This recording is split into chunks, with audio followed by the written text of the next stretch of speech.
Good morning students. Class 11th की जो supplementary book है स्नैपशॉट्स, उसका जो फर्स्ट चैप्टर है the summer of the beautiful white horse, ये इसका फर्स्ट चैप्टर है और ये आपको मैं अभी कराऊंगी। इसकी आपको मैं समरी समझाऊंगी और उसके बाद इसके क्वेश्चन आंसर्स करवाऊंगी। यहाँ पर इसमें दो लड़कों के बारे में बताया गया है, आराम एंड मुराद। ये दो लड़के हैं। आराम 7 साल का है और मुराद 13 इयर्स का है। ये अर्मेनियन गैलेनियन फैमिली को बिलोंग करते हैं। 11th सेंचुरी की बात है और इनकी फैमिली ऑनेस्टी के लिए जानी जाती है। एक दिन जब आराम सो रहा था और उसकी ड्रीम्स बहुत अच्छी अच्छी आ रही थी, तब उसका कज़न मुराद जो बड़ा था वो एक हॉर्स लेके आया और बहुत ही सुबह का टाइम था जब सब सो रहे थे और आराम को लगा कि ये शायद वो ड्रीम कर रहा है, बट जब थोड़ी सी लाइट आई तो उसको ये पता चला कि हाँ, ये सही में एक हॉर्स है।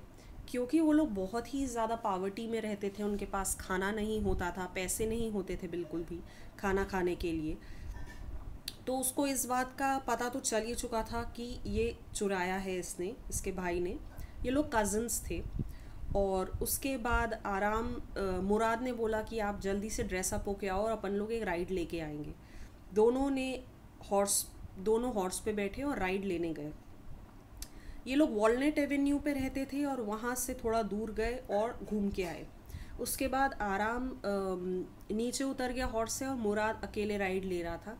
आराम ने बोला कि मैं भी राइड लूँगा, और जब वो बैठा, क्योंकि उसको हॉर्स चलाना नहीं आता था अच्छे से, तो हॉर्स ने उसे गिरा दिया और साइड में जो विनयार्ड था वहाँ पर चला गया और वहाँ पर ओट्स और अल्फ़ा अल्फ़ा घास लगी हुई थी, वहाँ पर गया और वहाँ वो खाने लगा। मुराद को जब ये पता चला तो मुराद हॉर्स के पीछे गया। उसको हॉर्सेस को बहुत अच्छे से हैंडल करना आता था। वो उसके पीछे गया और उसको बिल्कुल अच्छे से संभाल के ले आया। अब जॉन बायरो जो हॉर्स का मालिक था, उसने $60 में ये हॉर्स ख़रीदा था और ये क्योंकि वाइट कलर का हॉर्स था, बहुत ही इंडिविजुअल और अलग से ही समझ आता था कि ये एक कोई अलग ब्रीड का हॉर्स है। तो वो इनके अंकल के पास आया, आराम और मुराद के अंकल के पास आया, जिनका नाम कोसरोव था। वो अंकल बहुत ही इरिटेटेड टाइप के थे और बहुत ही चिल्ला के बातें करते थे।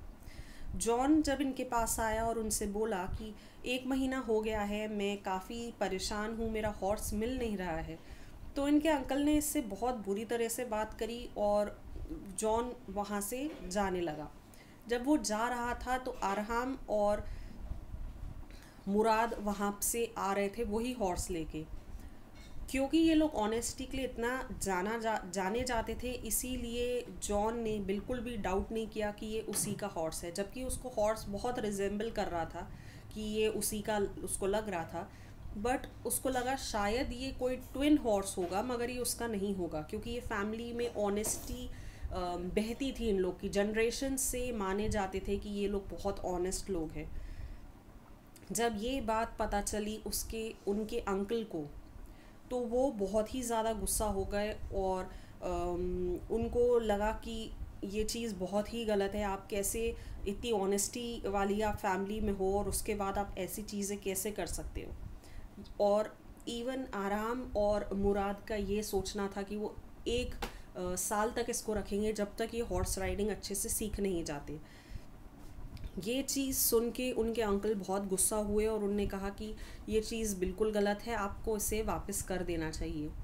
दूसरे दिन जब सुबह हुई, जब बहुत बिल्कुल मॉर्निंग थी, जब सब सो ही रहे थे, तब मुराद और आराम दोनों गए और उनने जॉन के विनयार्ड में वापस जाके ये हॉर्स वहाँ रख दिया।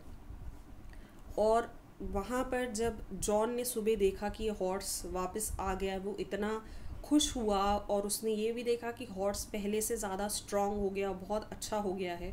और वो वापस आए इन लोग को बताने के लिए कि हॉर्स बहुत अच्छा हो गया है और हॉर्स बहुत ही ज़्यादा स्ट्रॉन्ग हो गया है। ऑफ कोर्स वो अंकल बहुत लाउड थे, उनने फिर चिल्लाया उन पे और फिर उनको कुछ कुछ बोला, जिस वजह से वो गुस्सा होके चले गए। बट असली में इन लोग ने अपनी ऑनेस्टी दिखाई, भले ये कितने भी गरीब थे, कितने भी परेशानी में रहते थे, फिर भी इनने ऑनेस्टी दिखाई। इनका मन था वो हॉर्स रखने का, फिर भी इनने हॉर्स नहीं रखा और इन्हें वापस दे दिया वो हॉर्स।